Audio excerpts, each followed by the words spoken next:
Well, it's time to start on time. We have 1 minute. I know. Do you have the list of questions?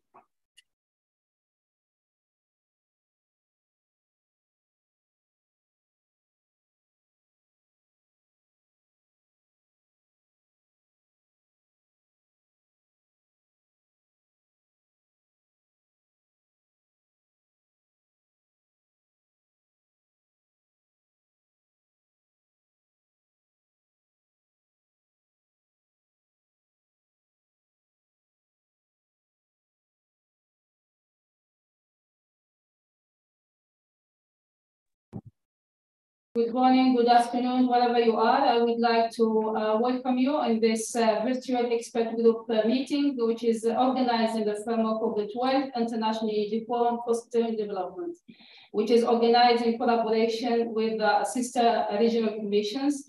I'm Nadia Sidawi, the Chief of Energy at the UN Regional Commission, and there will be a Regional Commission of Western Asia, and I will be moderating this session. What this webinar for, we basically, as a regional commission within the US system, are working on the extractive industries as part of our work within the global group of experts to support the how we can ensure the just inclusive energy transition and the sustainability of the extractive industries. In this framework, obviously, the critical raw materials and minerals are part of this. I have the honor to have in the panel and the experts from all over the world who will bring their experiences and present their case studies from different perspectives in this respect. So just in brief, basically introduce my colleague Kapil Naura, who will be also presenting and working in this paper, on which we are looking to the role of mineral and critical raw materials in the energy transition within the Arab region. We have also Tin Muta, who is a senior energy analyst at the International Energy Agency. Also, we have Kwazi Ankofo, and sorry for if I misspell your name, who will also be joining us as a head of metals and mining as Bloomberg. We have also Mr. Pini Al-Thawus, founder and advisor to the boards of at the US Rare Earths and the US and managing partner Capital PTW in Australia. We have also the honor to have Mr. Sebastian Sahla. He's the policy advisor at the Extractive Industries Transparency Initiative in Norway. And last and not least, obviously, Ms. Marion Provencher Langlois. She is joining us from as a gender analyst from the Intergovernmental Forum on Mining and Minerals and Metals and Sustainable Development, IGF, from Canada. Thank you all for joining us in this webinar. And what's the purpose of this exercise? Obviously, when we started back in 2020, looking to the extractive industries as a whole, we look at it whether regional but also globally. But if I may speak on the regional dimension within the Arab region, is that we do have a lack of economic diversification, obviously due to the over-dependence on fossil fuels, mostly as a source of revenue, but also as a source of to support the energy demand. We also have a lack of long-term planning, inadequate infrastructure that will support building on this extractive and the sustainability to support the energy transition. Added to that aspect related to illicit financial flows, the corruption, and sometimes the lack of transparency throughout the value chain. But we also have somehow inefficient revenue collection and management of natural resources within the region. One of the critical elements that we have is cross-cutting in the region and the geopolitical environment which prevail in as a cross-cutting, I would say, risk within the region.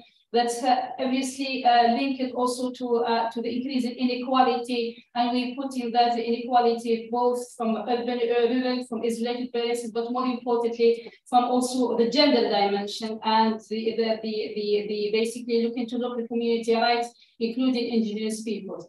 But when you look at also the extractive, we cannot isolate it from the environmental aspect, obviously the high environmental footprint when it comes to this sector. In addition, looking to the other aspect of the region we basically have other opportunities that come up from the extractive industries, because we cannot consider that the energy transition in the region can be done in isolation or in disconnection with these resources. Obviously, the opportunities are in the potential that the region has from the extractive resources, basically the natural resources, be it oil and gas or also minerals and critical raw material. So it gives the opportunity to look at the different multidimensional approach in terms of opportunities, look at the economic diversification, how this could be a source of increase in revenues. One specifically look at from a circular economy and across the value chain, looking how this could help to create jobs, to address inequality, and more importantly, to support the energy transition, which give also hand in hand with looking how we can obviously increase the investment in the infrastructure, but more importantly also how to take it from an opportunity to unlock finance for the region, which is the lowest in terms of addressing and having access to, more importantly, to foreign direct investment. And since we work on the regional commission, we cannot isolate it from the opportunity to have it built on a new business model based on ESG focus, and to focus on the regional collaboration and international cooperation to support the sustainability of the extractive sector. Having said that, just maybe to quote and take one of the key main messages coming from the Secretary General policy brief that we, but also the key messages for COP27 that he highlighted, that the demand for the critical minerals and metals needed for the energy and green transition is expected to grow exponentially over the next 2 decades. And we will see that presentation from the IEA or the panelists will highlight very much that.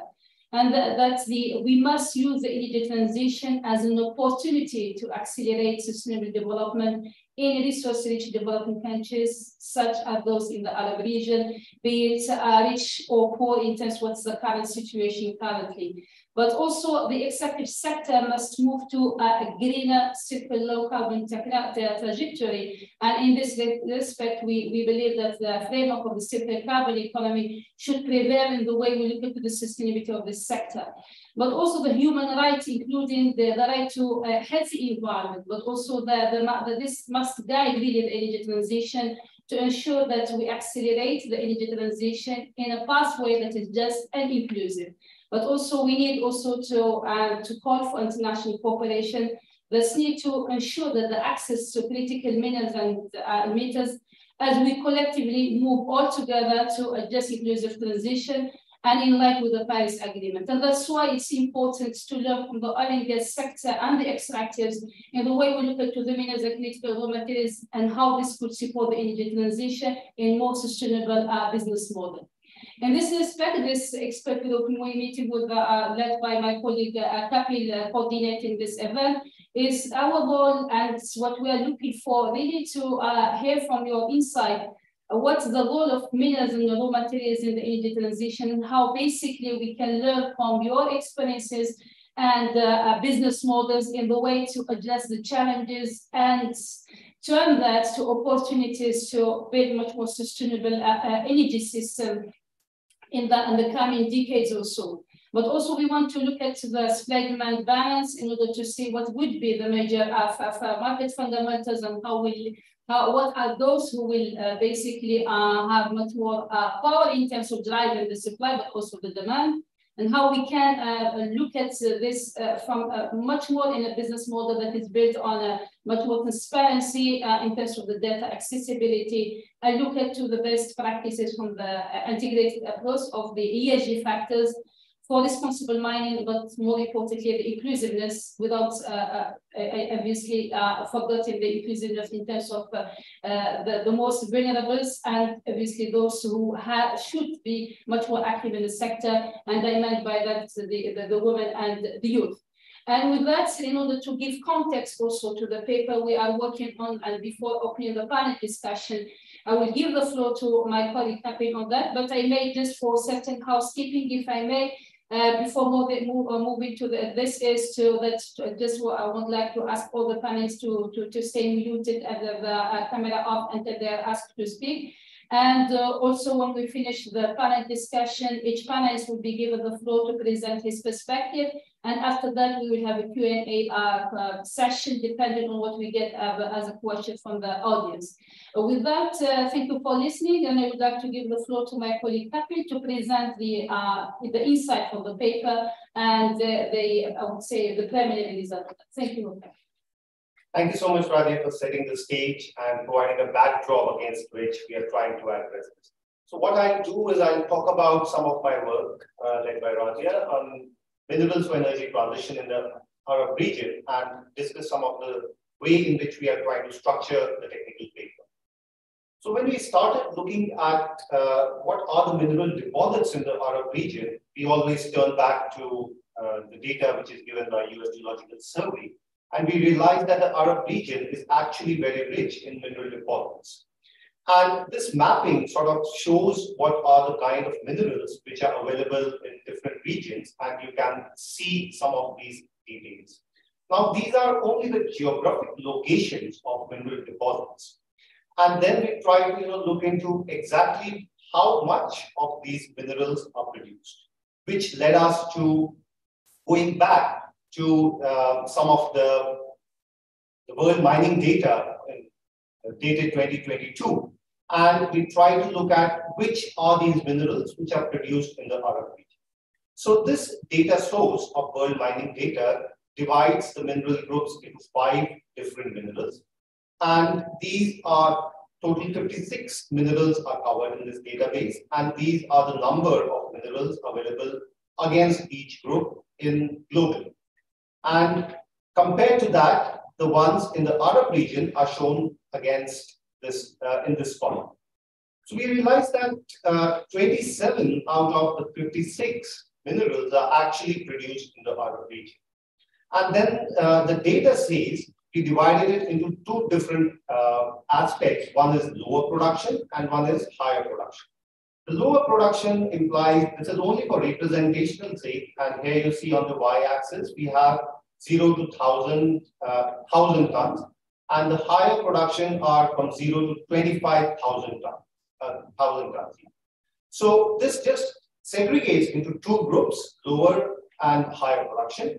And here we see iron and ferroalloy metals, precious metals, industrial minerals, and non-ferrous metals. So these are for about 18 countries for which data was available in this database.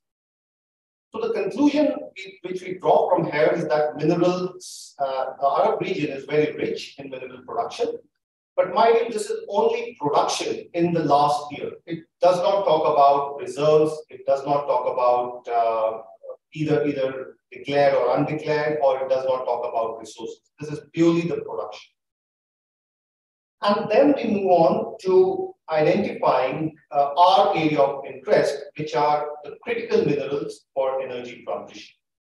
So we started by looking at identifying the high-risk minerals. And here we turn back to some of the countries which have already defined these minerals and produce regular reports on which are these critical minerals. The US, for example, talks about 35 critical minerals.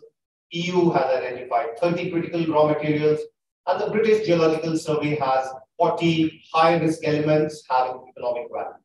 And of course, there is a list by Japan, by Australia, Canada, and other countries. So what we did is we restricted our assessment or our definition, these 3 lists, and then we looked at what is the intersection of these 3 lists of US, EU, and British Geological Survey. And we found that 21 of these minerals are common in these 3 lists. And these we now call, for the purpose of this technical paper, as critical minerals. Thereafter, we said that minerals which are either in EU or US or either or, which are not in the critical list, are semi-critical, and there are 21 such minerals. The rest of them, which are only in the British Geological Survey list, we qualify as non-critical, and these are 14. So these total make up 56 such elements.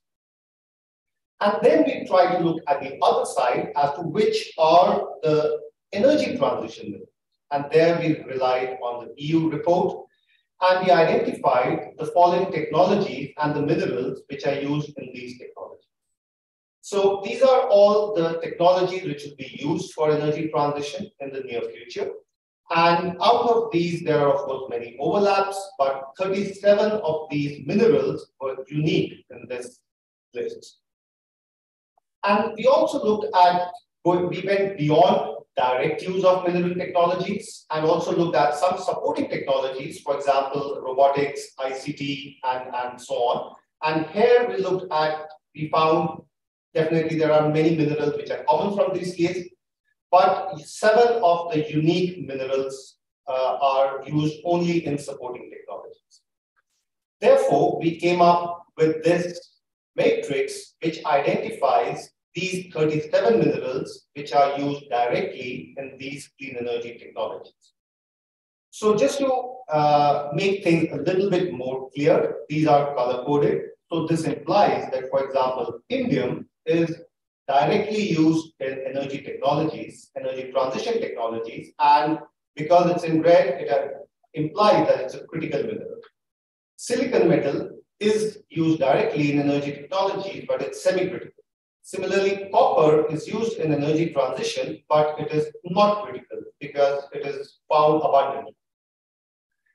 And going beyond this, the similar logic applies for minerals used in supporting technologies, where, for example, bismuth implies that these are used only for supporting technologies, but is critical, and so on. Lastly, mercury, for example, only has economic value, it's not critical, so this becomes our secondary or tertiary areas of interest. So in this way, we have identified which are the critical minerals used for energy transition, and we are going to restrict our analysis to these minerals.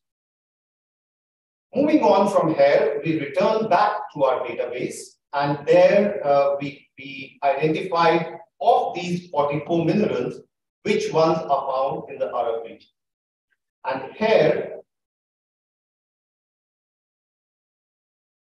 And here we find that of these 14 minerals, about 11 of them we have identified, we have plotted here. We've left out iron because its production is very high, bauxite and aluminum. And here in these 11 lists, we see that 3 are critical: copper, manganese, and fluorospar. 2 are semi-critical, and the rest others are non-critical.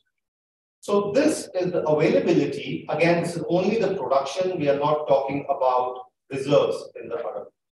So these are the minerals for energy transition in the Arab region.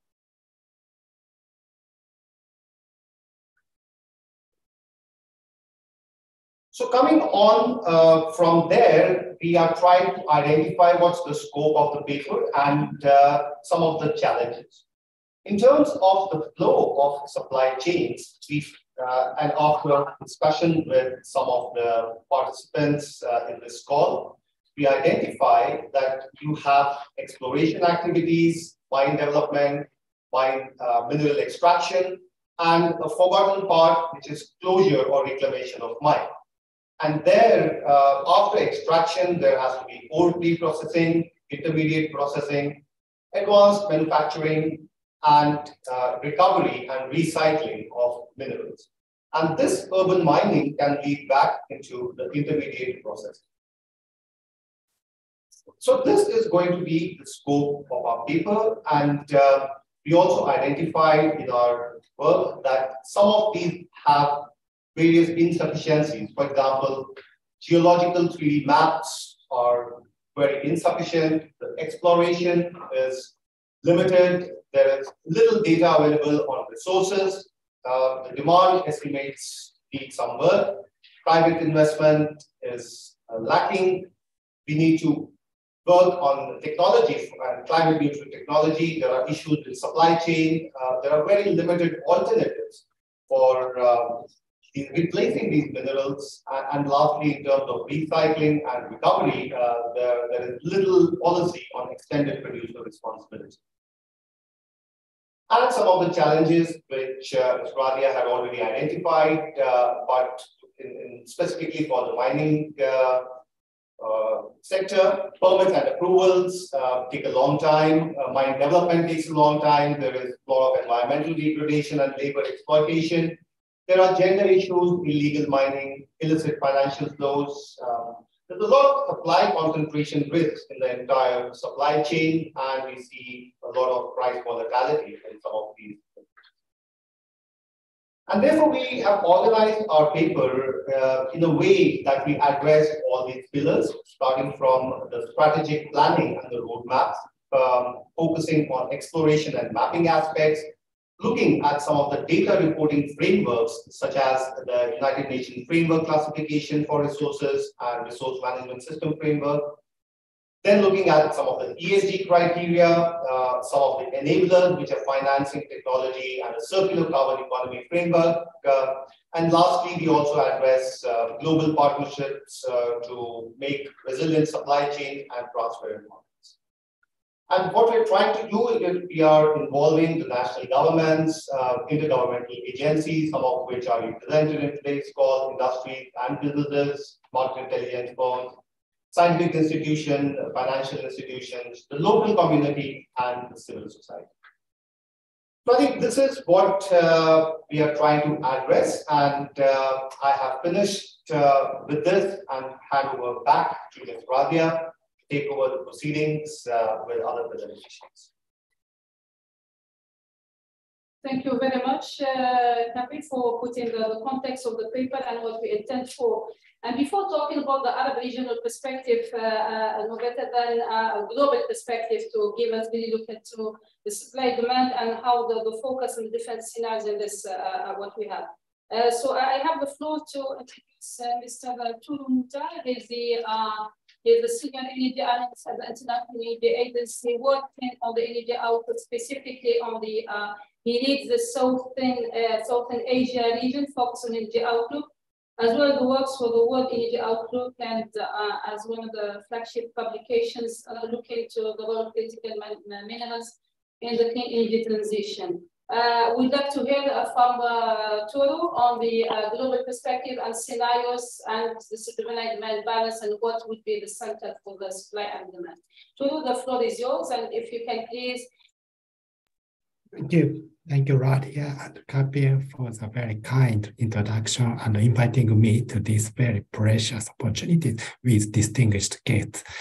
So, as the first speaker of this panel session, I would provide a broader views on critical minerals, on critical materials from the perspective of our organization. So, let me share my screen.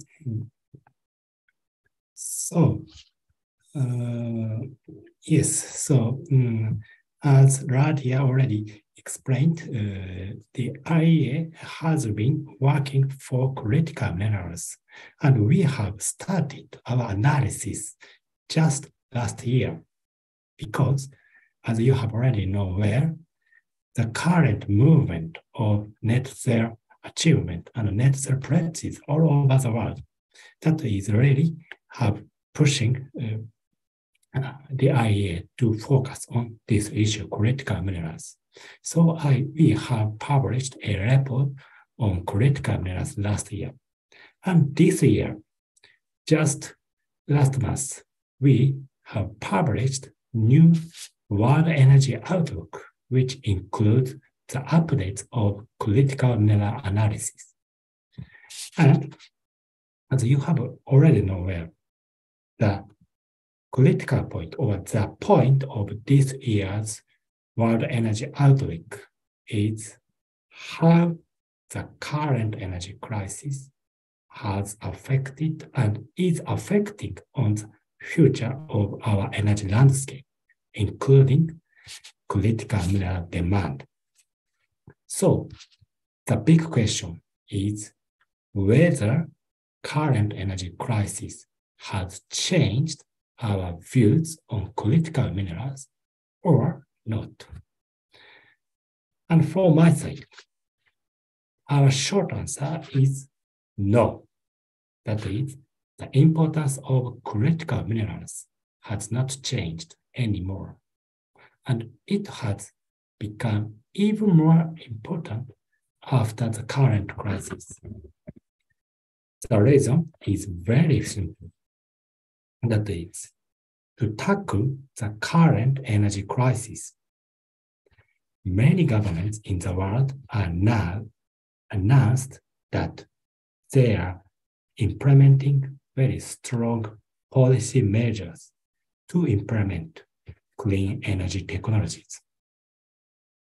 For example, in the United States, the government has made Inflation Reduction Act, which is strongly support clean energy technology. So may I ask you, please, because your slides are not displaying, can you please display your slides, the second, or you're still in the first one? Sorry for that. So you said the volume. Can you hear me? Yes, the volume, if you can increase, but the slide, we're still in the first slide. I mean, just for. Okay. Yes, Yeah. it's no problem. It is scene setting speech from my side. So it is a little long, but let me use the first slide for explaining our context of our analysis, just for one things. So, and when we move to the details, I will click to the next slide. So let me do that. So what I said is currently many governments in the world is now implementing strong measures to support clean energy implementation in the US, and in the UA, Repower EU, and in China, the 14th five-year plan, and in Japan, the Green Transformation Initiative. So many governments are now implementing strong policy measures. And already today, for example, for renewable energy, 2022 is on track to another record year. The new capacity addition of renewables is 20% larger than last year. And looking at transport sector, in China, about a quarter of new car sales is already electric vehicles. This is a big jump since 2020, because early 2020, the share of electric vehicle in new car sales was just 3.5%. So this is what happened in the world, and our view is this trend continues in the decades to come as well. That is the reason we think we need critical minerals to meet this massive deployment of clean energy technologies. So this is the introduction of my speech, and let me move to some detailed concrete findings in our new analysis with a couple of slides.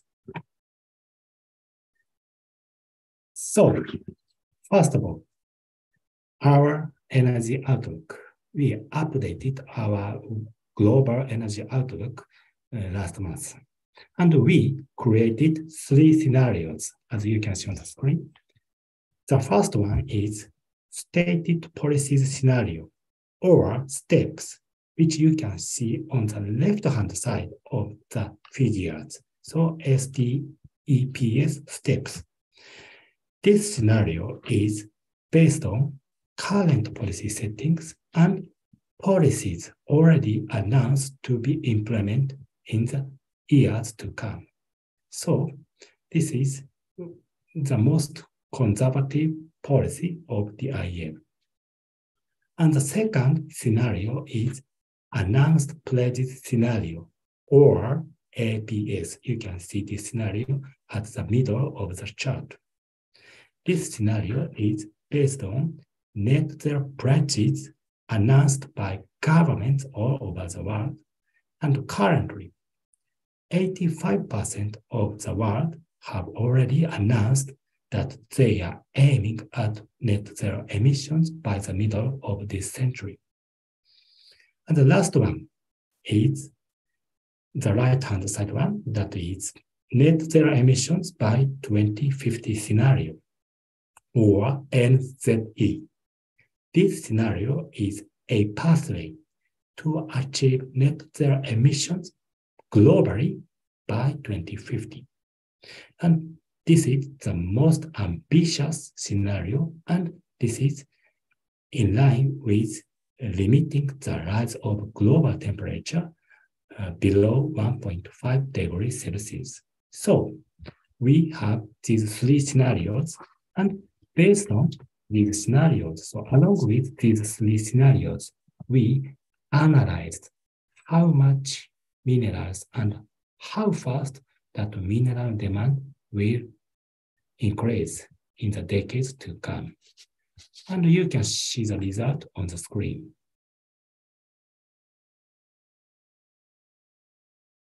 By 2030, the demand doubles in the STEP scenario.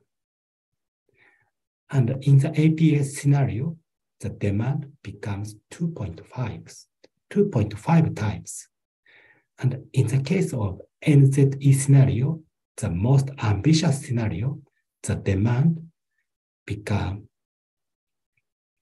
quadruple. The demand quadruples in the coming 2 decades. And in the coming decade. In all scenarios, the demand for critical minerals increase in a huge scale. That is what we are seeing in our scenario analysis. And the main factor behind such an increase is the explosive growth in mineral demand for electric vehicle and battery storage and electricity networks, so grid networks, as you can see on the screen on the left-hand side chart. And by mineral, copper sees the largest volume through 2030, but with respect to the growth rate, other minerals see dramatic growth. The largest is lithium. Lithium increases 26 times from today to 2050 at the most ambitious NZE scenario, and cobalt becomes 6 times and nickel becomes 12 times. These are huge growth in the decades to come. And there is an important consequence of this demand picture. That is, the energy sector is now becoming a major source of demand for these critical minerals, which hasn't traditionally been the case. Taking lithium, for example, you can see on the left-hand side of the screen. 10 years ago, demand for lithium for energy-related applications was minimal. But already today, EVs and battery storage have displaced consumer electronics and to become the largest consumer of lithium.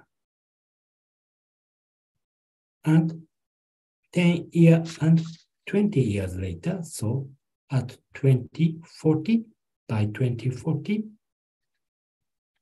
90% of global lithium supply will go to the energy sector.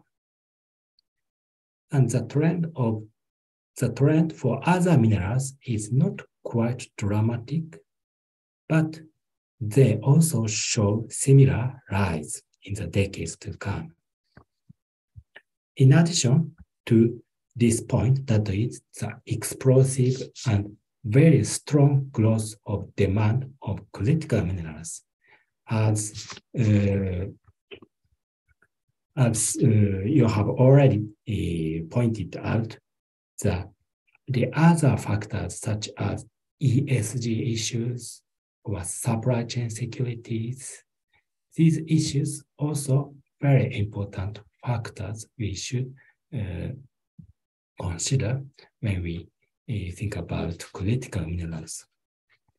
And based on these analyses, the IEA has proposed a plan of action, as you can see on the screen. So ensuring adequate investment in diversified sources of supply and promoting technology innovation and scaling up recycling. And as I said, enhancing supply chain resilience and mainstreaming the procedures and environment issues and strengthening international collaboration between producers and consumers. These 6 pillars are recommended by the IEA to secure supply of critical minerals in the decades to come. So with that, I stop here. Thank you.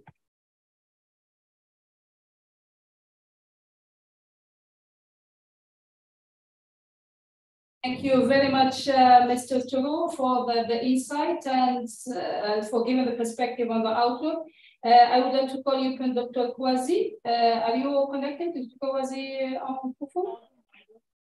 I am. Can I? Yes, hear me? I can see you. I can hear you. All right, thank great. you for joining us and for taking the time. Just to introduce that Dr. Kouazi on Kufu, sorry for my pronunciation, is the head of Metals and Mine at Bloomberg. And we'd like to hear from you on the challenges for the mineral and resource assessment and supply chain integration.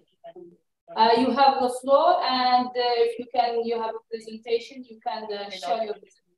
Okay, perfect. Let me just share my slides a second.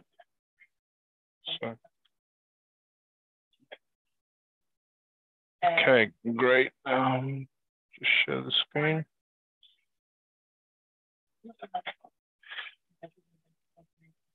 Can everyone see my screen, please? Yes, and let's, yeah. Oh, is it the presentation mode or the other one? Yes, I think it's the right one. You can proceed, yeah. Oh, is that okay? All right, great. Yeah, so I'm just going to talk about the challenges for resource assessment and the supply chain integration. And the main thing is that today I just want to focus on a report we published, which is our electric vehicle outlook a couple of months ago. So similarly, let me just reshare again, please. All right, perfect. Yeah. So, of course, there's a lot we can talk about. I can talk about the power sector, how much metals will be going into the technology such as wind and solar, but then I'll focus on just electric vehicles today. And hopefully in future, we can talk about the metals that will go into the power sector. But it's a big report. There are a lot of findings that came out from how much passenger vehicles will be on the road, all the way to how much charging infrastructure, the value of the charging infrastructure industry. But today, I just want to focus on the part that I've circled, which is the supply chain part. And what we found is that battery chemistry mix is changing, but in spite of that, we still need a lot of investment in the supply chain, or else there will be no transition. And I always want to start with a slide where if you look at the transport sector and how it's going to evolve over the next 20 years, there's only one conclusion, that peak combustion engine is behind us. And this matters a lot to the Arab region, or in the region, in the sense that a lot of dependency on oil. So if combustion engine is behind us, then certainly that is going to impact the number of barrels of oils that the transport sector needs. And the key question here is that what next? And what next is the teal color you see there, which is battery electric taking up the market share of internal combustion engine. So what does that, or how does that translate into absolute sales? Passenger electric vehicle sales would reach about 70 million by 2040. So in simple terms, by 2040, around the world, we expect passenger electric vehicle sales, 70 million vehicles that will be sold will come with a plug.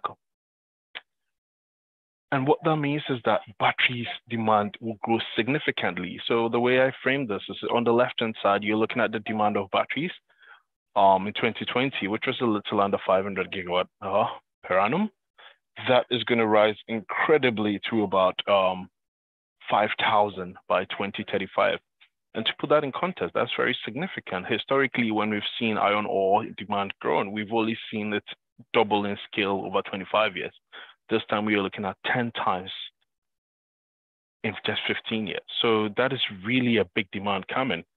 But what does it mean for the metals industry, which is the reason why all of us have gathered here?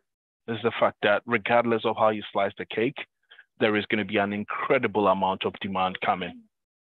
And somehow that demand needs to be met from mines, from recycling, and from other sources as well. So I want to put the question back to you that if we're thinking of meeting that supply, how is the Arab region ready to capitalize on this opportunity? So I sort of framed this part of the conversation around how do we diversify supply chain. But in a second, I will talk about why diversification will be an important opportunity for the Arab region. To start, I always want to, I started my profession in the university, so I always like to ask questions. And so I'm going to throw a question to you to reflect on in a second. What are you looking at the midstream? So if you take the current global supply chain for battery metals, there's what's the upstream, which is the mines, there's the midstream where it's processed into chemicals, and there's the downstream where it becomes a vehicle or a battery, right? One country dominates the current midstream structure. I've deliberately blacked out that session, but just take a second and reflect on which country you think is that red color dominating the whole midstream globally. It's no surprise that that country is China. So China dominates 77% of the battery materials processing capacity around the world. And to help you put that in context, I created this chart. So basically you have a cobalt, you have a copper, you have a manganese that is mined in Africa or Australia. It goes to China where it's processed in the midstream product before it's exported to Europe or in America where most of the demand happens. So depending on where you sit, this is a risk or is an opportunity. And in a second, I'll talk about the Arab region's opportunity in this space. So two things occurs when this supply chain is maintained or this global supply chain structure is maintained. Number one, value creation is lost in regions like the Arab region. But then number two, if you think about the fact that a rock has to travel all these kilometers to go through China before it's processed into a midstream product and ultimately gets into Europe or the US where it's used, then the emissions associated with it become significantly higher. Then you ask yourself, why are we transitioning in the first place? Because if we cannot reduce the emissions of our current supply chain, then what's the point decarbonizing our operation? So it poses a value creation risk as well as supply chain emissions risk as well.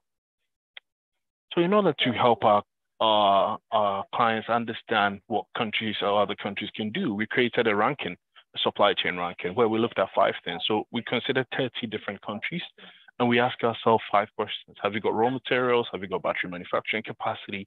What is the ESG performance of your country? Do you have an ecosystem, industrial ecosystem that supports battery manufacturing?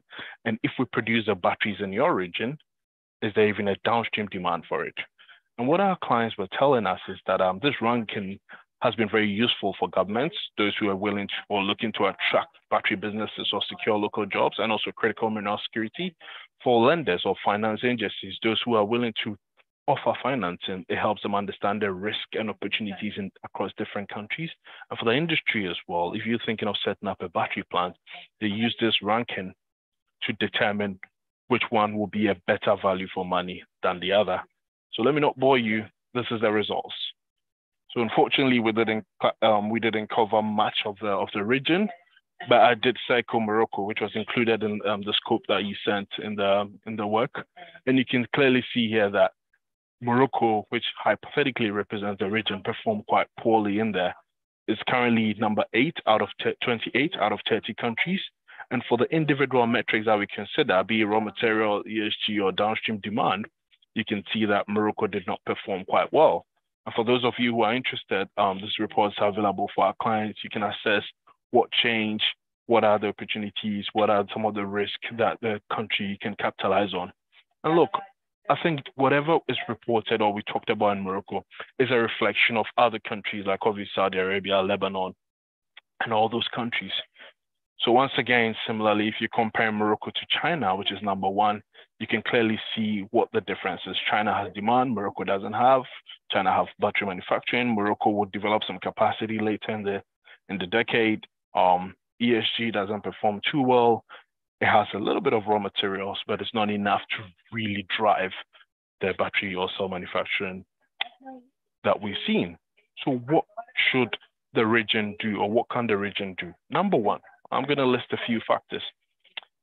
To be able to dominate the sector or to be able to restructure global supply chains, you need raw materials. And raw materials can only come about if you conduct exploration.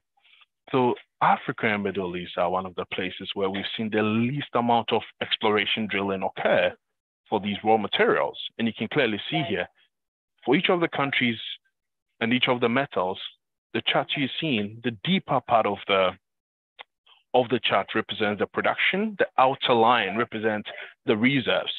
So for Saudi Arabia, which has been making quite some significant, taking significant initiatives to become the center of mining, you can clearly see that one of the missing link is a lack of geologically discoverable deposits in terms of geological discoveries.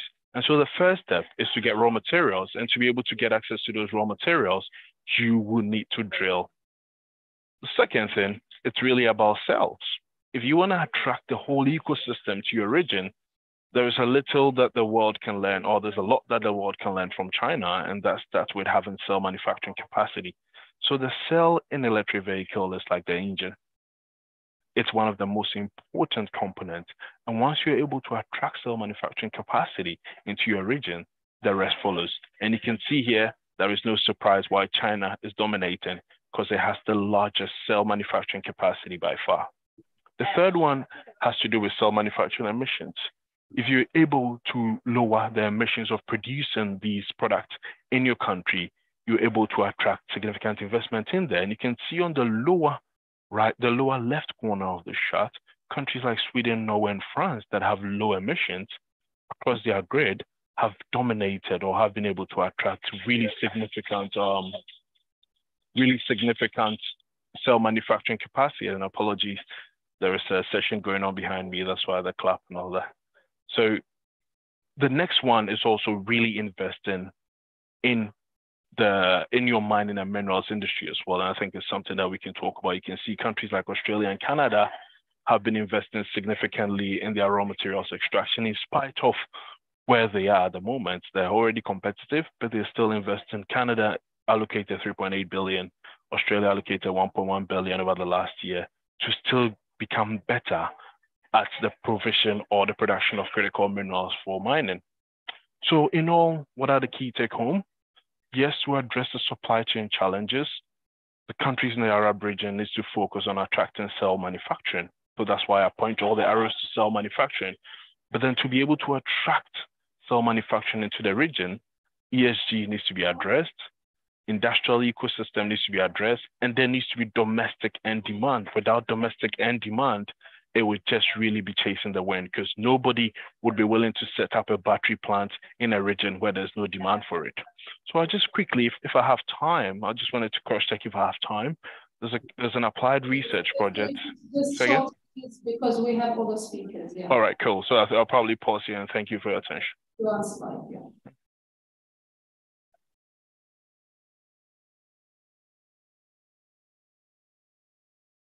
Maybe we can move that to the discussion if possible, because we need to move to the second speaker. Yes. So Kwasi, maybe if you don't mind, please, we can share the experience of the panel discussion and move to Mr. Pini, who is he's the founder and advisor to the boards of the USAF and the US and managing partner at Cove Capital in Australia. And please, if you can present to us what's the angle from the angle of financing and geodesical risks in the mining sector. Yes, hi. Thank you very much, Mr. Do and Kapil, for arranging this very important forum. It's an honor to be here today to address a subject matter that requires a sense of urgency, yet needs to be implemented thoughtfully and strategically, and to a great extent flawlessly, as time is not on our side. I've been given the assignment of talking about challenges for sustainable mining, financing, and jurisdictional risk in establishing a critical mineral supply chain in the Arab region. Aside from the inherent difficulties associated with defining an economically viable mineral resource, the critical minerals sector has its own unique set of challenges. My objective in the few minutes I have is to put forward a very general framework for the requirements to establish a critical mineral supply chain. The Arab region, whilst highly incentivized to take a leadership role in the transition from fossil fuels to green energy solutions, is currently behind the 8 ball when it comes to the development of critical minerals. However, this can change with the right strategic approach. Governments and how they run the process to establish a domestic critical mineral sector will determine whether this will be successfully achieved or not. In the case of China and Australia, for example, government support and participation has been absolutely key to their success, albeit using different methods. Critical minerals, perhaps unlike other minerals the Arab region is accustomed to producing, is idealistic in nature. This means that all areas pertaining to the final produced materials, including the jurisdiction, the company producing the material, the processes used to produce the materials, will be greatly scrutinized. A number of EV companies, industrial companies, and NGOs have joined groups like IRMA and others, and are committed to using products in their green technologies from mines and processing facilities that meet specific ESG standards. Not long ago, I spoke to a German minister who told me that today's population in Germany would rather pay $52,000 for a BMW if the materials are produced from environmentally responsible mines and processing facilities than $50,000 for the same BMW where the materials are produced from mines and processing facilities that are not adhering to the highest of environmental and ESG standards. This is a microcosm of what we are dealing with in today's world. Furthermore, investors are mandating that ESG standards be a prerequisite for investments, particularly in the critical mineral sector, for all the obvious reasons. Today, most mining projects in production are operated by the majors. Yet almost all earlier stage exploration projects, particularly greenfields projects, are run by junior mining companies. The only way to attract juniors and to make it compelling for their investors, despite the inherent risks associated with these types of projects, is to create a transparent and streamlined process. Governments will also need to offer various incentives, at least in the early stages of the establishment of a critical mineral supply chain, whether it's favorable taxation and royalty structures, subsidized electricity rates, R&D grants for processing technologies, and more. We've seen grants, subsidies, and hand-holding by China, Australia, and Japan. If we look at JOGMEC's investments in exploration phase companies, with METI working on behalf of the domestic sector, utilizing these materials. And recently, we've seen grants from the US and Canadian governments, including other material incentives. We currently see bipartisan support in US Congress, one of the only bipartisan issues in Washington these days, like the RARE Act, the Permanent Magnet Act, all geared towards incentivizing the development of a domestic supply chain. Processing of certain critical minerals, including rare earths and lithium, are still in its early days. There are a couple of technologies outside of China that work and others purported to work, yet they have not been substantiated at scale or in a commercial environment.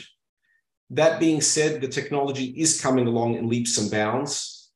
And however, there is still ample opportunity for the Arab region to innovate, partner, or acquire processing technologies. However, as these technologies are often not the usual cookie cutter or one size fits all, but rather they tend to be optimized for a particular ore body, identifying and developing deposits and understanding the unique metallurgy of each deposit is a critical first step. There are some technologies that are less bespoke to a particular project, and investment in these technologies is also a valid path forward. Processing for critical minerals like copper, nickel, cobalt is ubiquitous, and challenges for processing these materials is more about capital than technology and innovation. That being said, cleaner methods must and will be developed for these materials as well. For lithium, there will be a requirement for investment in battery manufacturing technology and plants. As the Arab region has decades of mining experience, the transition of the workforce towards critical minerals is a process that, if adapted properly, should give the Arab region an advantage. As stated earlier, the ESG standards associated with critical minerals must be comprehensive. If governments focus on the end game, i.e. establishing a critical mineral supply chain, they should be well incentivized to enact ESG standards across the board. This includes at the government level, the company developing the project, and the methods of mining and processing of these materials. Compromise on these issues creates an untenable juxtaposition for the end users and consumers.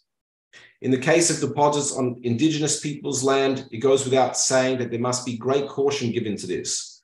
We've seen the devastating outcome recently caused by a major mining company in Australia. Further, all aspects of mining operations can be run in a carbon neutral manner these days. Most environmental issues facing modern mining, particularly new processing technologies for new age tech metals, include water resource risk and impacts, air pollution, greenhouse gas emissions, acid mine drainage, land rehabilitation, and more. These can be without a doubt overcome, but only with the right approach from the beginning. Unique to the mining of rare earths and some other materials are the often contained radioactive materials like thorium and uranium that are required to be separated. Again, this can be achieved with the right approach. The technology exists to handle this. From the outset, including during the early stage exploration work, companies should undertake the highest of environmental standards and should be mandated to conduct environmental impact assessments on a regular basis, as this can remove much doubt about a company's practices. Processing technologies for critical minerals like those used in China are environmentally unfriendly. Further, sole reliance on sending materials to China for processing and separation is not an option, not to mention that this will further monopolize China's hold on the critical minerals supply chain, making regions like Europe, Asia, and the US less in control of the timing of their respective energy transitions. Before looking at any mining project, most investors look at the jurisdiction. This can make the quickest determination if an investor is to proceed with or dismiss an opportunity. Countries seeking to establish this supply chain must remove this question mark unequivocally. Mining codes, if existing, need to be clear and streamlined, and new mining codes need to be in place to alleviate jurisdictional concerns. A clear path for permitting for both exploration and exploitation should be straightforward and transparent. Taxes and royalties should be set at rates that give back to the country, yet enable mining companies to be profitable. They should not fluctuate dramatically like we've seen in some countries, which have now scared off investors. The good news is, even as the world is entering into a recession, there is still great investor appetite for critical minerals projects and associated processing technologies. Given the stark shortages of critical minerals that will be required by 2030 and looking beyond to 2050, competition, while relevant in the future, is not a factor today. Collaboration is. The approach has to be a rising tide lifts all boats. It takes many years to develop critical minerals projects, so the time for the Arab region is now. Thank you. Thank you very much, and the time for the Arab region is now. And thank you very much for bringing the elements of the enablers for the region to play critical, I would say, if we obviously look into the ESG as an integrated approach. And that's why, speaking about the sector, we cannot disconnect it from the good governance that comes with the good willingness, or it comes also with the need of capacity building and transparency. And that's why we'd like to hear from Sébastien Sahla, who is the policy advisor at the ITI, Extractive Industry Transparency Initiative in Norway. And I think Norway is also a good example of good governance, specifically on natural resource management. If Sébastien, you can take the floor, please, and tell us from the perspective of transparency and the enabler in this respect. Thank you. Great, thank you very much. Yes, I want to spend the next 10 minutes or so talking through why we see good governance and transparency as so important to delivering a just energy transition and the implications of that for the Arab region as well. Before I get into that, I just want to, let me just quickly update. Yeah, here we go. Just a quick few words about the organization that I work for.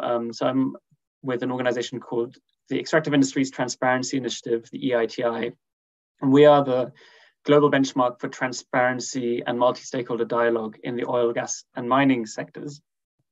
We've been active for 20 years now, and currently have 57 countries that are members of the EITI.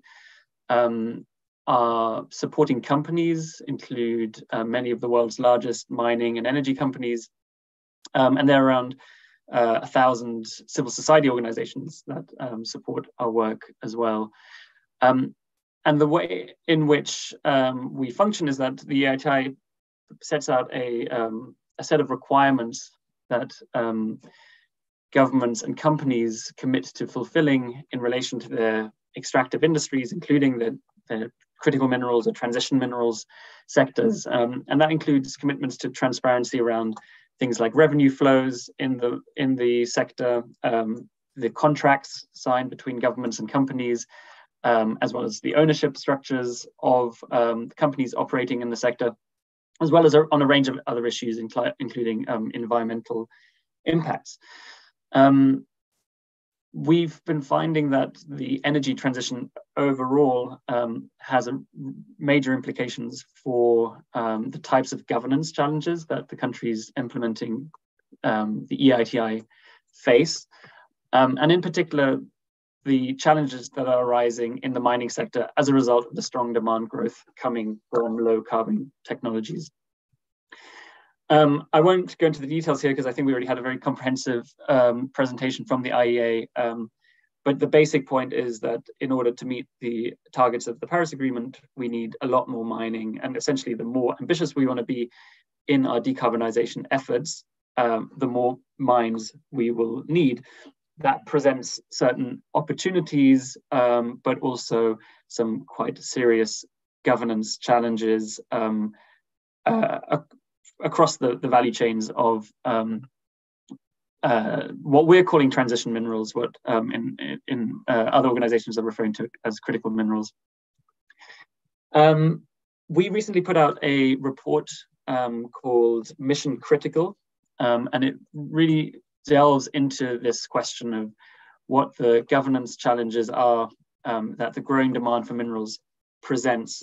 And in that report, we map out the value chains of a selection of key transition minerals, where the reserves are found, where the production is currently located, and then how the value chain in terms of where processing happens and where the final end user markets are. And that really echoes very much the content that we've heard in the earlier presentations today. And then what we delved into in detail in that report is to set out the governance challenges that this growing demand presents. And those challenges really cut across multiple levels. So they go from the global level all the way down to the very local level. And I'll just very quickly run through these. At the global level, we really want to make the point that strong governance and strong transparency in the mineral sector is essential to ensuring that we have reliable supplies of the minerals needed in low carbon technologies. Weak governance increases the risk of supply disruptions. And that could become an impediment to our ability to roll out low carbon technologies at the pace and scale that we need to. And there's also an important consideration here around equity and justice. We need to avoid a situation where we have minerals producing countries providing minerals for decarbonization in other countries, bearing all of the costs of that production in terms of environmental, social, and governance impacts, but receiving few of the benefits themselves. So what we're describing here as a decarbonization divide must be avoided. And there's the important geopolitical dimension here of, particularly in the context, the increasingly strained geopolitical context that we're finding ourselves in, that this is also has a potential to play itself out in terms of competition for access to mineral supplies, which runs the risk of weakening global cooperation on the energy transition. Moving to the transnational level of risks, this is really about the various risks that can arise along the supply chain of these minerals from the mine to the market. And the basic point here is that it's essential to put in place strong responsible sourcing standards and regulations and strong due diligence processes to ensure that governance risks are identified and effectively managed across the value chain of these minerals, and that the failure to do so presents risks to companies operating in the sector. It can create reputational and commercial and legal risks. And it can also just become a challenge for importing governments, companies, and ultimately consumers who want access to these minerals in order to be able to deploy low carbon technologies. And then we get down to the national level of risks. And here I want to echo the point made at the beginning by Radia that there are also important opportunities arising from the growing demand for minerals. And many of the countries that we work with, we are seeing a strong enthusiasm from governments who are seeing all this talk of growing demand for minerals, and they see that as a big economic opportunity. They're hoping for an increase in government revenues. They're hoping for an increase in investment.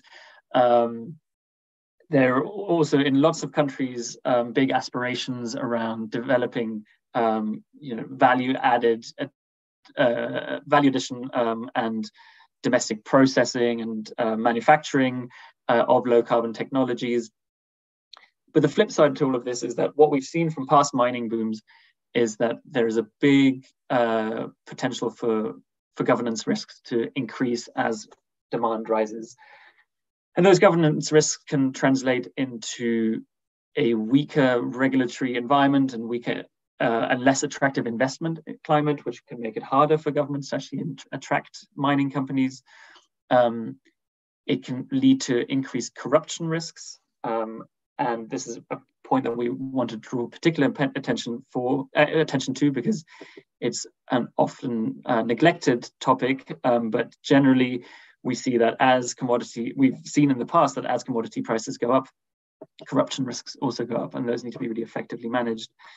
And then there's also a really big challenge that we've seen time and time again around the management of government revenues. Demand might be going up, prices might be going up, but the exact trajectory of demand is likely to be volatile. That creates unpredictable revenue flows for governments and makes it much harder for them to effectively manage public finances. And we've seen often that this can have quite a destabilizing impact in countries. And then bringing this down to the local or the subnational level, it's important to consider that the growing demand for minerals is likely to incentivize mining to move into more environmentally and socially sensitive areas. And that can have all sorts of local level opportunities in terms of job creation, social investments by companies, infrastructure developments, but also, again, certain risks. And here we're particularly talking about challenges to traditional livelihoods, challenges to related to environmental impacts, and particular pressures that might fall onto indigenous communities. And in the previous presentation, we heard about the importance of respecting the rights and to meaningful engagement and to free, prior, and informed consent of indigenous communities when approving new mining projects. Across all of this, really the basic point that we want to make is that it is essential to act now to strengthen mineral sector governance. We see the EITI as the global benchmark for doing so. We need stronger transparency on things like revenue flows, licensing processes, the ownership of companies. And we also need processes for meaningful multi-stakeholder dialogue to ensure that countries are able to maximize the opportunities that arise from this growing minerals demand, and that they're able to effectively mitigate risks.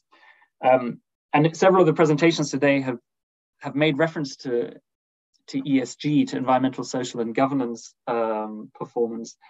And I think the point that we really want to emphasize is that these questions of transparency and accountability and multi-stakeholder dialogue really cut across the E, S, and G, and that having strong transparency, strong accountability is really the basis for having a responsibly managed mining sector that delivers benefits to all stakeholders along the mineral value chain. So I'll leave it there, but looking forward to also engaging further on this through the Q&A. Thank you. Thank you very much, Sebastian, and for also putting the light on the aspect of disabled engagement with civil society, which specifically in our region remain as a weak point.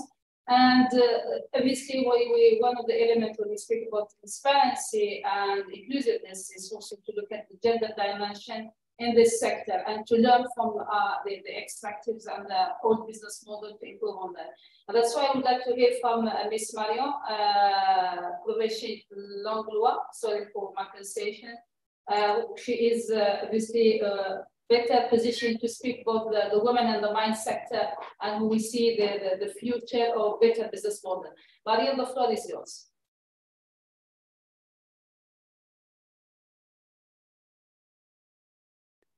Hi, hello everyone, and thank you for having me today to discuss how to engage women in mining, and especially in the face of the just energy transition. So as the other panelists discussed today, global trends such as rapid technological advances, the rising demand for minerals and metals, and growing pressure to mine responsibly will alter the way the mining sector operates. And this will have significant implications across the mining sector, but also including on the labor market and for the local supply chains with potentially deep impacts for mining communities. When looking at increasing women's engagement in mining, we have to look at the many roles that women occupy as members of the workforce, but also as community members. And one of the problems that we face when trying to understand the gendered impacts of the energy transition on women is that there are very few consistent and detailed data sets on the status of employment by gender in large-scale mining. And this lack of data is even more pronounced when looking at women's involvement along the supply chains. So this is why the IGF has decided to develop the flagship project, Women in the Mine of the Future. So the first phase, which is the one that I'll be presenting, sought to uncover the gender disaggregated profiles of workers in the large-scale mining by undertaking a baseline analysis across 12 countries. The next step is then to understand what skills will be needed in the future of mining. And the last phase, we will extend this baseline to the mining supply chains, so to better understand the indirect employment of women in mining. So today, I'm happy to present some preliminary findings of our first phase. The global report is not finalized yet. It will be launched in the coming months. So this is a little bit of spoilers for those who will have the report later. And what we did is that we did a cross-analysis of our findings across those 12 countries from the baseline to come up with a set of trends that shape women's experiences in mining. So here you can see that mining is the economic sector with the lowest participation rate of women after construction. So mining is just as male-dominated as we believed. When we looked at the rate of female participation in the mining sector, we find that it varied between 10 and 25%, but with the average participation rate of 14% for women. We also found that occupations in the mining sector were highly gendered. So we found that women were concentrated in clerical and administrative positions. And in many countries, it was the only profession that was dominated by women. Women tend to then be absent in other occupations, which include technicians, craft and trade workers, plant and machine operators, professional occupations, and of course in managerial and leadership positions. We also saw that women employed in the large-scale mining have higher educational attainment compared to men. However, they have a lot less technical and vocational qualifications. So this shows here an important barrier to the recruitment of women for core mining activities. And it could be an indication that women, and perhaps even women from mining communities, could be missing out on occupations that require more technical skills and that could be accessible through skills programs.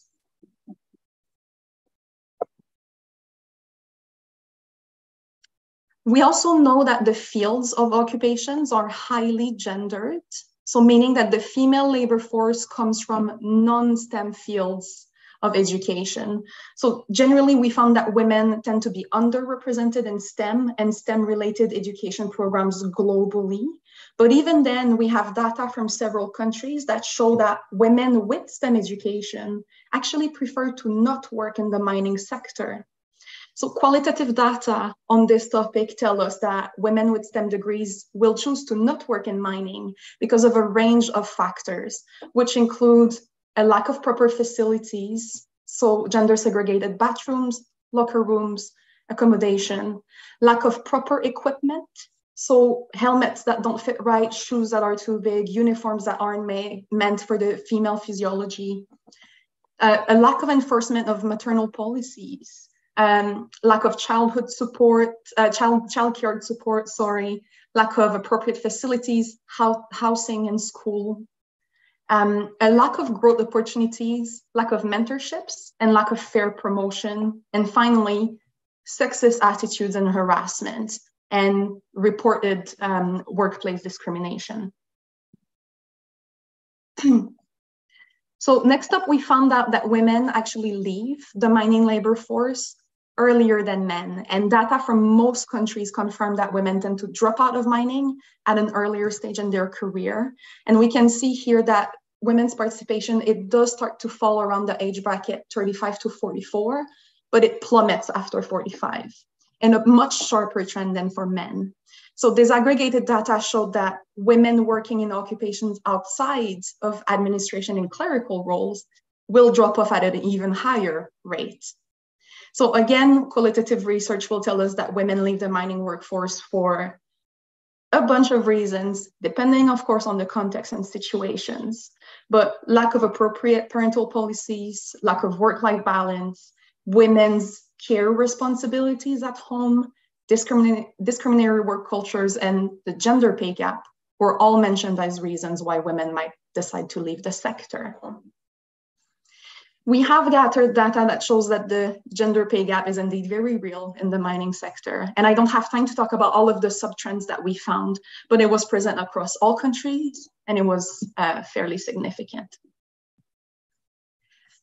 So this was only an overview of some of the main trends that we gathered from that first phase of the project, those baseline we created. But I wanted to go over them today to ultimately answer the question, which is about increasing women's engagement in the future of mining that will be shaped by the demand in minerals brought by the energy transition. And we can't really divorce the energy transition from other changes that are sweeping across the mining sector. When we look forward at what the future of mining will look like, the first thing that we know is that there will be the arrival of disruptive technologies and new technologies. So leaner and more technological mine structures will displace jobs. Many occupations will be restructured, redesigned, modernized, and new occupations will emerge. And as we've seen, when we look at the profiles of women in mining, all those changes will have very important gendered implications. We expect that there will be a heightened gender gap in skills, especially that women tend to be underrepresented in STEM and in technical and vocational occupations. And jobs might be displaced from rural areas into more urban areas, which could potentially remove opportunities away from mining communities. Of course, the arrival of new technologies will closely accompany the just energy transition. So there will be a scaling up of mining activities caused by the rising demand for critical minerals, like all of the other panelists mentioned. There will be the decarbonization of mining activities, and finally, the adaptation to climate change. All of those will require expertise. And again, all of those will have gendered implications related to the type of skills that those occupations will require. This could represent an important barrier for women, and especially for women with less access to education, women with less training in STEM or with less digital literacy skills, women from poor socioeconomic backgrounds, women who belong to historically marginalized groups, and potentially women from mining communities. So based on what we know from women's current engagement in large-scale mining, we're able to identify the challenges and obstacles that need to be addressed. We cannot expect women to join mining operations as they scale up if we do not make mining more conducive to women in the first place. So the first thing that we should do is look at the workplace culture that in mining is not adapted to women. We need better policies, legislation guidelines, and a strengthening of anti-harassment and anti-discrimination policies. We can strengthen the adherence to minimum legal requirements on parental policies and also monitor the safety of pregnant individuals. There could be more proactive monitoring of pay equity and better reporting by mining companies. There should also be legal minimal standards regarding fit-for-purpose protective equipment for women and also safe and separate sanitation facilities. When it comes to women's qualification to work in mining, here we have the opportunity to be ahead of the curve. We need programs that encourage women studying in STEM, and those programs should be tailored to reach women who live and work in mining communities and women who are part of those historically marginalized groups. And the same should be done for technical and vocational training for for women in local communities that we expect could be an increased demand in the future. And finally, regarding the lack of data, because that's something that comes across all countries, there should be coordinated and centralized efforts from all actors to gather sex disaggregated data on employment, retention, promotion, pay, training, and health and safety. And so just to say that I want to highlight that those findings from the report are very context specific from the 12 countries baseline we have, and that there might be specificities to the participation of women in the Arab region and from country to country within the region that will differ from the general findings that we have and should demand specific, adapted, and targeted action. So again, the key here is to use data for evidence-based policies. Thank you. Thank you. Thank you very much, Mario, and thanks for also addressing the issue of the data availability, because this is what's remained as a weak point when it comes to the gender dimension. And thanks you also for addressing sometimes on the analytical data that you provided, how very sensitive we may not look at it in the sector, not just the mining, but also other energy sectors, and the way that I would say even the clothes at work how they fit or not, and the sanitation, all this aspect that are not food fit necessarily or are the gender blind. If I may, just even we don't have too much time, but I would like to ask all the panelists to put the video on, please, because we just have certain one question for each, if I may. And I just, since we spoke about the minus critical raw materials to support the energy transition, and we live in a very uncertain environment with the different crises. So I don't know if Toro, just in brief, tell us about the how you see the role of the or let's say the supply demand balance in with the price signal that we have currently, and obviously the major players, how the market fundamental with balance over the short and long term. Toro? Yeah, thank you for asking that very important point. My answer is, the short answer is it depends on minerals. For example, lithium is very emerging mineral and the demand is increasing, but it is a emerging mineral. So now many new technology has emerging to meet the emerging demand. So what I meant is the supply side technology is coming. For example, some companies are researching and developing new technology to extract lithium from oil field wastewater, things like that. But for copper, which is quite mature industry, and they are struggling to ramp up the supply ramping up. But now many companies are investing in new projects, so they are trying to ramp up to meet the growing demand. So that is my short answer to the question. Thank you.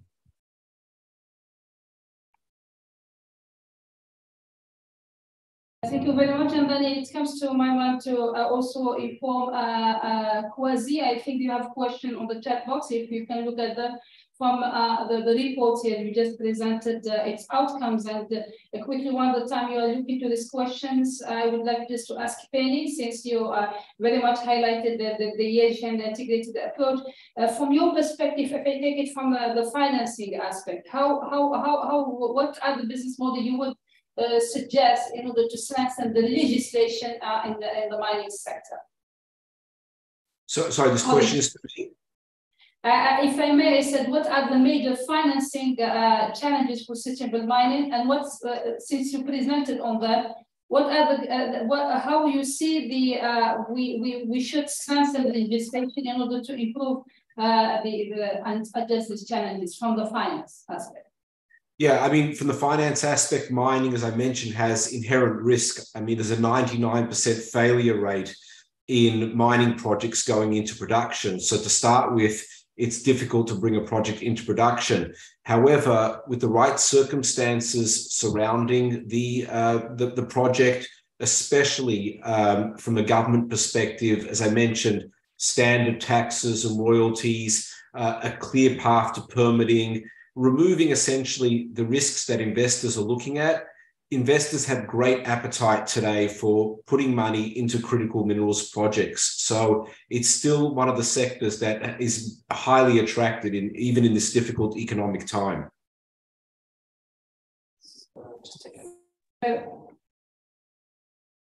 Yes, thank you very much, Phil. Since I think the ATI, you've been working also in the region, and you have several of the Arab region members, and that's why to see possibility of collaboration. How you see and what you suggest as key recommendation to build the capacity of government institutions and the different stakeholders, because at the end of the day, good governance is not just about corruption, it's also about the data reporting system and how to build that capacity. So what's recommendation and takeaway on this aspect? Thank you. Yeah, no, absolutely. I think transparency is one part of the story. The other part of the story is ensuring that you have strong institutions in place that can enforce the rules. I think Pini put some very good points around the types of things that investors are looking for, and we often find that there's strong alignment between putting in place transparency mechanisms and strong institutions that attract responsible investment, but at the same time also are the types of measures that can help to ensure that the mining sector delivers benefits to the countries in which the investment is taking place. I would emphasize that, you know, the EITI as the global benchmark for the mining sector on transparency and good governance is something that we would encourage countries in the region to make themselves more familiar with. We've found that while there are certain countries in the region that are engaged in the EITI, compared to other regions, the uptake has been relatively low. But there's certainly always an appetite on our side to explore ways of collaborating with new countries, providing support around how to strengthen institutions and strengthening transparency. So that's also an open invitation to countries in the region to build the relationships with institutions like the EITI. Yes, yes. Thank you very much. And then since we spoke about transparency, maybe I want to return back to Mario. I think your last slide was excellent because really it looked into the different dimension of the way we look at the gender aspect. And specifically the data you presented were really very interesting. What best practices you would recommend to be integrated beside the data issues, obviously, in order to improve the business model in the Arab region in the mining sector? Noting that we do have GCC's countries, which mostly are labor force, whether it's men-dominated or not. At the end of the day, they come much more from different countries in the region. But we have these developed countries like Sudan and Mauritania, and we have others which are middle-income countries, obviously, that's maybe from a gender perspective, we see it in Morocco and other places in countries in the Arab region, which the high level of education, even at the engineering level, higher than men that we have in the region. But we still have this issue of gender mainstreaming. So what's best practices you would recommend in order to improve the business model in the mining sector? Oh God, that's a terribly good question. That's wonderful. Thank you for asking. I think what's really important is to involve women as soon as we can in the decision-making processes. And there's, for instance, consultations with women at the earliest stages of, let's say, exploration, including gender aspects in ESIAs, or conducting gender impact assessments standalone, for instance, or gender-based analyses to really understand the impact on communities. But those then could be then integrated and reflected inward by those companies, right, to try and accommodate those needs. Being transparent, being honest, gathering sex and age disaggregated data, having the willingness to coordinate with other government instances or with other companies on how to collect that data, making it public. I can give an example. Rio Tinto came up very recently with a report on workplace harassment where they looked inwards and they looked at instances of discrimination, harassment against women. And that was the first company to do that. So more of that willingness, more of that openness and transparency, and involving women in decision-making processes, consultation processes, and inside ensuring the fair promotion and retention of women within mining companies as well. So I think there's a lot that can be done on this sense to try to change or alter the way mining companies are structured and operate. Yeah, thank you very much. And I think really we need to build the capacity for different stakeholders on the way to address the gender dimension from a human-based approach. More importantly, moving forward on the just inclusive energy transition. I think what there were questions on the report related to what we put Morocco versus China. I think one of the questions that were it's not comparable. And also that, I don't know, maybe this is the ability of the data, why Morocco specifically, and they included not others in the region, which are major producers of both and important potential the mineral resources. Maybe if you have the possibility to share also your reports so we can make outcomes.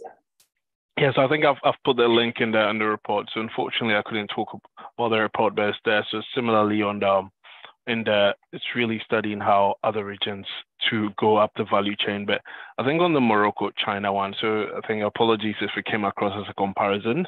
So what we did in our report is that we selected 30 countries, and the key question we wanted to ask is that who are these countries that are making advancements in the lithium-ion battery industry? So every country that is part of that 30 has some sort of skin in the game with relation to the battery supply chain. So Morocco was selected. It was very region agnostic. But what I wanted to show with that slide is that, so Morocco was one of the countries that performed low on the ranking, and China was the top. So it was just really trying to look at what does it take to move from a low ranking on the supply chain into a high ranking. So that's why I put them side by side, but not to benchmark the region against China. So it was just to see what are the areas of improvement. So in this case, improve demand, improve raw material processing, have strong ESG performance, and then also creating an ecosystem that support battery. So like I said, the full report, I think I've sent a link. I've sent a link to the organizer, so they'll make it available as well. It's publicly available. Thank you very much. Certainly, when you speak about this topic is really vague, and we need really to look at to different pillars of work, will be technical, social, economic, and environmental. And thank you very much for your insight. I would like to give the floor to my colleague Kapil to just give us the main takeaway of this session. Kapil, please. Thank you so much, Radia. I'll just summarize what I heard from speakers and some of my own conclusions from here. And so what I heard was the following.